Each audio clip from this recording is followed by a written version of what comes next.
Hello and welcome again to our YouTube channel जिसका नाम है देव दिशा YTCDD। दोस्तों फिर एक बार स्वागत है हमारे इस यूट्यूब चैनल पर जिसका नाम है देव दिशा YTCDD। और आज है जो करंट अफेयर का वीडियो, और ये करंट अफेयर का जो वीडियो है वो 22 अप्रैल या तक का ये इम्पोर्टेंट टॉपिक पे डिस्कस किया गया है। और ये जो टॉपिक हैं वो उत्तराखंड की सभी परीक्षाओं के लिए महत्वपूर्ण करंट अफेयर्स के टॉपिक हैं। तो आगामी जो भी रेंजर या PCS की परीक्षा होनी है उनके लिए, सबके लिए ये इम्पॉर्टेंट है। तो बिना नष्ट किए समय हम बढ़ते हैं पहले अपने टॉपिक की तरफ। ये है, आप जानते ही हैं, आपने सुना होगा, प्रथम विश्व युद्ध के नायक विक्टोरिया क्रॉस से सम्मानित गबर सिंह नेगी जी। तो पहला वीडियो है, पहला जो टॉपिक है वो गबर सिंह नेगी जी पे है। आप जानते हैं 21 अप्रैल को इनकी जन्म दिवस या जयंती मनाई जाती है। तो गबर सिंह नेगी का जन्म जो है वो 21 अप्रैल 1895 को हुआ था। और कहाँ हुआ था? उत्तराखंड के टिहरी जिले के चंबा के पास मजयूड़ गांव में हुआ था। और वे 1913 में गढ़वाल राइफल में भर्ती हो गए थे, यानी लगभग 18 साल की एज में। और इसके बाद ही फर्स्ट वर्ल्ड वार हो गई थी स्टार्ट। तो फर्स्ट वर्ल्ड वार में इनको लड़ने के लिए फ्रांस भेज दिया गया था गढ़वाल राइफल्स को, जिसमें कि हमारे गबर सिंह नेगी जी भी थे। और 1915 में प्रथम विश्व युद्ध के दौरान न्यू चैपल में लड़ते लड़ते 20 वर्ष की आयु में ये गबर सिंह नेगी वीर गति को प्राप्त हो गए थे। तो इस तरह से गबर सिंह नेगी की वीरता से प्रभावित होकर ब्रिटिश सरकार ने अपने सबसे बड़े सैनिक सम्मान विक्टोरिया क्रॉस से इन्हें सम्मानित किया था। जैसे हमारे देश में आज की तारीख में सबसे बड़ा जो वीरता के लिए सर्वोच्च सैनिक सम्मान है वो परमवीर चक्र है। तो ब्रिटिश सरकार का ये है विक्टोरिया क्रॉस, और इससे इन्हें सम्मानित किया गया। और सबसे कम उम्र का जो सैनिक थे ये गबर सिंह नेगी, आप जानते ही हैं, गबर सिंह नेगी को सिर्फ 20 वर्ष की अल्पायु में ही ये सम्मान प्राप्त हुआ। तो ये सबसे कम उम्र के सैनिक थे पहले जिन्हें की विक्टोरिया क्रॉस से सम्मानित किया गया। तो ये काफ़ी क्वेश्चन इंपॉर्टेंट है। ये आप देख रहे हैं, ये विक्टोरिया क्रॉस है। तो ये आपका गबर सिंह नेगी जी हैं जिन्हें अपनी वीरता के लिए विक्टोरिया क्रॉस से सम्मानित किया गया था। और ये आगे भी देखते हैं थोड़ा सा। 1971 में गढ़वाल रेजिमेंट ने चंबा में उनका स्मारक बनवाया था, जहां लोग आज भी श्रद्धा सुमन अर्पित करते हैं। इस वर्ष भी यहाँ पर एक कार्यक्रम हुआ था जिसमें लोगों ने बढ़ चढ़कर भाग लिया था और अपने वीर सपूत के बलिदान को याद किया था। और यहीं आपका एक मेले के रूप में भी आयोजन होता है। और इनके पराक्रम को पर एक फिल्म भी बन रही है जिसका नाम है VC 571। VC मतलब विक्टोरिया क्रॉस 571। तो उत्तराखंड के जो फौजी हैं शहीद गबर सिंह नेगी, इन पर ये फिल्म भी बनाई जा रही है। तो अगले जो है हमारे जो हैं टॉपिक पे नेक्स्ट जो आ रहे हैं आपकी स्क्रीन पर, ये है, ये भी एक वीर सैनिक है उत्तराखंड के, पेशावर कांड के नायक वीर चंद्र सिंह गढ़वाली। तो वीर चंद्र सिंह गढ़वाली का जो जन्म हुआ था वो 25 दिसंबर 1891 को हुआ था, और 1 अक्टूबर 1979 को इनकी डेथ हो गई थी। लेकिन 23 अप्रैल 1930 को जो इन्होंने किया था वो इनके लिए यानी पूरे देश के लिए एक गौरव का क्षण था। 23 अप्रैल 1930 को हवलदार मेजर चंद्र सिंह गढ़वाली के नेतृत्व में रॉयल गढ़वाल राइफल्स के जवानों ने भारत की आज़ादी के लिए लड़ने वाले निहत्थे पठानों पर गोली चलाने से इनकार कर दिया था, यानी आपका ब्रिटिशर्स के प्रति विद्रोह कर दिया था। तो 23 अप्रैल 1930 को अब माना जाता है कि इस दिन क्या है, इस दिन पेशावर कांड हुआ था। तो 1 अक्टूबर 1979 को चंद्र सिंह गढ़वाली का लंबी बीमारी के बाद देहांत हो गया। 1994 में भारत सरकार द्वारा उनके सम्मान में एक डाक टिकट भी आयोजित किया गया था। उत्तराखंड में एक योजना चल रही है, पर्यटन योजना, पर्यटन स्वरोजगार योजना, वीर चंद्र सिंह गढ़वाली पर्यटन स्वरोजगार योजना यहाँ पर चलती है। इसके अलावा कृषि विश्वविद्यालय जो आपका वानिकी विश्वविद्यालय है, उत्तराखंड का आधोनिकी एवं वानिकी विश्वविद्यालय, उसका नाम भी वीर चंद्र सिंह गढ़वाली के नाम पर ही रखा गया है। इसी तरह से सरकारी medical college Veer Chandra Singh Garhwali, government institute of medical science and research Srinagar भी उनके नाम पर रखा गया है। अब जो अगली स्क्रीन पर आ रहे हैं ये भी एक चर्चित चेहरे हैं, और ये जो पिक्चर है ये है पंतनगर की, और ये पंतनगर के कुलपति हैं डॉक्टर मनमोहन सिंह चौहान। तो डॉक्टर मनमोहन सिंह चौहान कौन है? जीबी पंत कृषि विश्वविद्यालय के कुलपति, और जिनको मानद कर्नल की उपाधि से अलंकृत किया गया है, इसीलिए ये इस सप्ताह में चर्चा में रहे।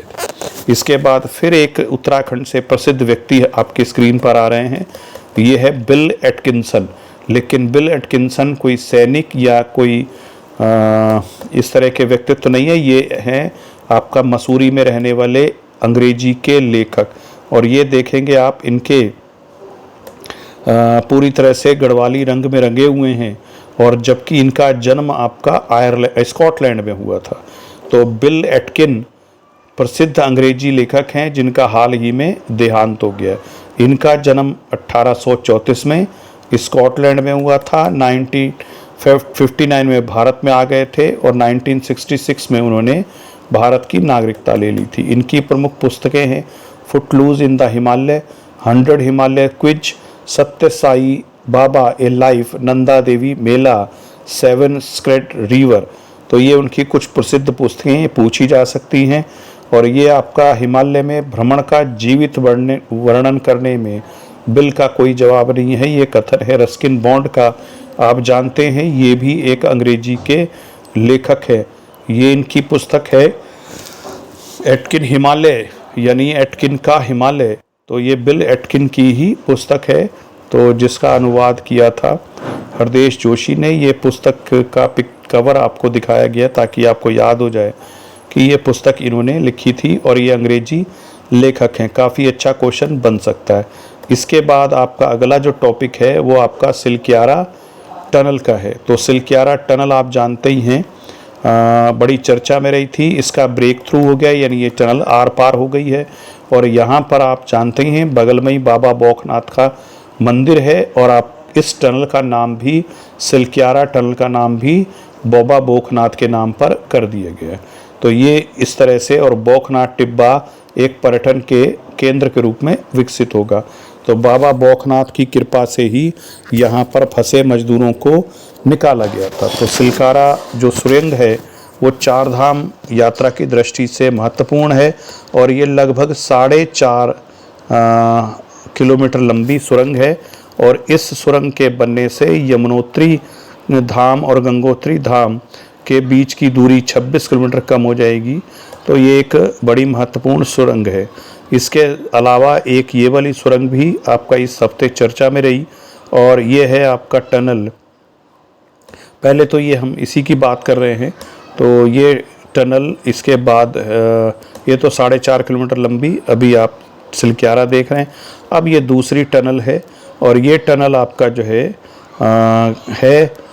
देवप्रयाग और जनासू के बीच में ऋषिकेश और कर्णप्रयाग रेल परियोजना के अंतर्गत बन रही आपका 14.57 किलोमीटर की T8 और T8M डबल सुरंग का ब्रेक थ्रू हो गया। तो यहाँ पर आपका जो है ये वाली सुरंग है दूसरी वाली, जो 14.57 किलोमीटर लंबी है, और ये जो सुरंग है ये देश की सबसे लंबी रेल सुरंग हो गई है।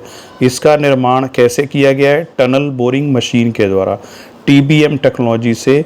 और ये TBM टेक्नोलॉजी पर्वतीय क्षेत्र में प्रयुक्त होने वाली उत्तराखंड में पहली बार, ये या किसी भी पर्वतीय क्षेत्र में पहली बार इस परियोजना में TBM टेक्निक को यूज़ किया गया, यानी टनल बोरिंग मशीन को यूज़ किया गया। और ये जो प्रोग्राम हुआ था ये 16 अप्रैल को हुआ था, और 16 अप्रैल को आपका 1853 में आप जानते ही हैं देश की पहली रेल चली थी बॉम्बे टू ठाणे, और इसी दिन ही इसका ब्रेक थ्रू किया गया था। और ये जो 125 किलोमीटर लंबा हमारा रेल लाइन बन रहा है ऋषिकेश से कर्णप्रयाग, और इसमें आपका ये सबसे लंबी सुरंग है जो जानसू सुरंग है।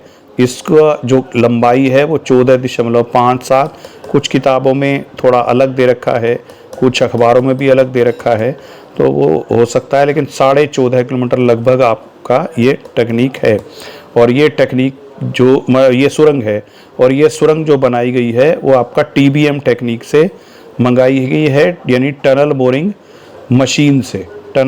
मशीन से बनाई गई, जो जर्मनी से आयातित की गई है। ठीक है ना। तो इस तरह से ये सुरंग देश की सबसे बड़ी सुरंग बन रही है।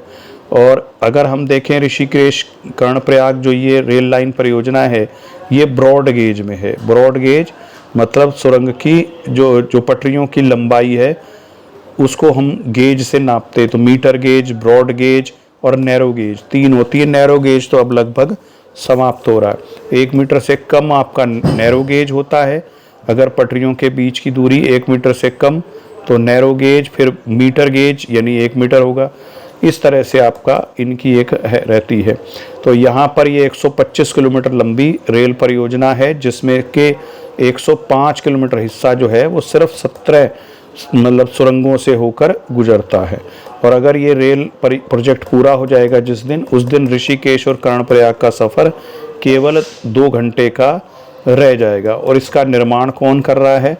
इसका निर्माण इस प्रोजेक्ट का जो देख रेख कर रहा है या बनाने का काम कर रहा है वो रेल विकास निगम लिमिटेड कर रही है। भारत सरकार का उपक्रम है रेल विकास निगम लिमिटेड। और देश की अभी फ़िलहाल लंबी सुरंग जो है वो आपका रेलवे सुरंग की बात हो रही है, सड़क सुरंग की बात नहीं हो रही। रेलवे सुरंग है जम्मू कश्मीर में फ़िलहाल 11.215 किलोमीटर। और इसमें जो है हमारे जो ऋषिकेश कर्णप्रयाग में सुरंग 8 जो है वो आपका यही जो ज्ञानसू सुरंग है वो 14.57 किलोमीटर लंबी है। और ये भारत की सबसे लंबी रेल सुरंग हो जाएगी जब ये शुरू हो जाएगी। अभी आपका जो है भारत की सबसे लंबी सुरंग पीर पंजाल रेलवे सुरंग है, लेकिन अभी और इसके बाद हमारी ये उससे भी लंबी ऋषिकेश कर्णप्रयाग रेल सुरंग है, लेकिन और सुरंग संख्या 8 जो जानसू अभी आपने पढ़ा। लेकिन यहाँ वर्तमान में चूँकि जम्मू कश्मीर में जो 11.2 किलोमीटर लंबी पीर पंजाल सुरंग है वो सबसे लंबी कार्यशील सुरंग है। अभी हमारी ये जो ऋषिकेश कर्णप्रयाग वाली जानसू सुरंग है वो कार्यशील नहीं हुई है। तो जब भी इसके प्रश्न आए तो ये शब्द जरूर देखें, देश की सबसे लंबी सुरंग 14.2 किलोमीटर ऋषिकेश कर्णप्रयाग पर जानसू हो गई, लेकिन अभी वो कार्यशील नहीं है। वर्तमान में अभी जो कार्यशील सुरंग है वो आपका जो है पीर पंजाल सुरंग है। तो इस तरह से ये प्रश्न काफ़ी अच्छा बन सकता है। अगला टॉपिक है यूकेसीएम हेल्पलाइन 1905।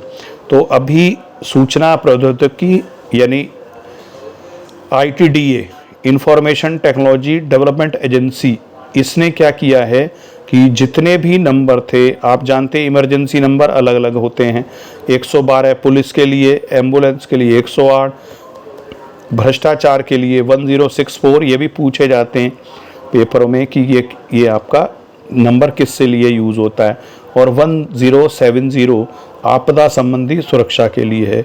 तो इन सब नंबर को जोड़कर अब अलग अलग नंबर क्या याद कोई करे, तो इसीलिए एक ही नंबर याद बना दिया गया है, वो है 1905। तो 1905 अब एकीकृत नंबर है, यानी अगर आप 1905 पर कॉल करेंगे तो जैसी आवश्यकता होगी वैसे आपका ये कॉल ट्रांसफ़र कर दी जाएगी। ये किसने किया है? ये किया है सूचना प्रौद्योगिकी विकास एजेंसी ने, यानी इंफॉर्मेशन टेक्नोलॉजी डेवलपमेंट एजेंसी ने। तो 1905 नंबर ध्यान रखेंगे। इसके बाद स्क्रीन पर जो आ रहा है वो IIM काशीपुर आ रहा है। तो IIM काशीपुर जो है IIMK के नाम से ये एक तरह से चर्चित रहता है, या IIMK के नाम से इसका नामकरण है। इसका 12वां दीक्षांत समारोह 30 अप्रैल को आयोजित हो जा रहा है। तो इसमें एक सीधा सीधा प्रश्न आ सकता है कि IIM उत्तराखंड में कहाँ पर है, तो काशीपुर में है। इसके बाद नेक्स्ट देखेंगे आपकी स्क्रीन पर, ये आ रहा है यू कॉस्ट की, और आपका उत्तराखंड साइंस, यू कॉस्ट की फुल फॉर्म होती है उत्तराखंड। ये अभी यू कॉस्ट, पहले आप जान लें कि ये क्या है या ये क्यों दिए गए। और ये है आपका यू सर्क। उत्तराखंड में दो ये एजेंसी हैं, दोनों का उद्देश्य एक ही है, और हाल में यू सर्क और आपका यू कास्ट दोनों के विलय का प्रस्ताव कैबिनेट में आया है। तो यू कॉस्ट क्या है, उत्तराखंड राज्य विज्ञान एवं प्रौद्योगिकी परिषद, यानी उत्तराखंड, यू कॉस्ट का मतलब हो गया Uttarakhand council of science and technology. तो यू कॉस्ट हो गया Uttarakhand council of science and technology. इसका गठन कब हुआ था, 9 नवंबर 2000 को ही हो गया था स्थापना, लेकिन यू कास्ट का पंजीकरण 2002 में किया गया और 2005 में इसने कार्य करना शुरू किया था। तो ये थोड़ा सा कन्फ्यूज़न सा एक बन जाता है, तो प्रश्न आने की संभावना कम है, लेकिन ये जरूर पूछा जा सकता है यू कास्ट का विलय किस में किया, यू कास्ट में किसका विलय किया जा रहा है। तो यू कास्ट में आपका यू सर्क का विलय किया जा रहा है, Uttarakhand science education and research centre. तो ये यू सर्क है, यू सर्क का विलय यू कास्ट में कर दिया गया है, कैबिनेट ने में ये पास कर दिया गया है। इस हफ्ते जो कैबिनेट हुई थी उसमें ये प्रस्ताव लाया गया कि यू कास्ट में यू सर्क का विलय कर दिया जाए, और यू सर्क जो अस्तित्व में आया था वो 2005 में आया था। इसका उद्देश्य क्या था, उत्तराखंड में वैज्ञानिक सोच को बढ़ावा देना। तो इन दोनों का विलय कर दिया गया है। इसके बाद अगला जो टॉपिक है वो बैंकिंग से रिलेटेड है। बैंकिंग से संबंधित एक योजना उत्तराखंड में चल रही है, बड़ी छिपी सी योजना है। तो बैंकिंग और वित्तीय क्षेत्र में युवाओं का संवेदीकरण बढ़ाने के लिए उत्तराखंड सरकार द्वारा एक गौरव योजना चलाई जा रही है। इसमें जो चयनित छात्र होंगे या लाभार्थी होंगे उनको आपका 3 चरणों में प्रशिक्षण, बैंकिंग से संबंधित, शेयर बाजार से संबंधित, वित्तीय लेन देन से संबंधित जो प्रशिक्षण है वो दिया जाएगा। तो आज का वीडियो यहीं समाप्त होता है। आपका इस वीडियो को देखने के लिए धन्यवाद। तो जुड़े रहिए हमारे YouTube चैनल के साथ, जिसका नाम है देव दिशा YTCDD।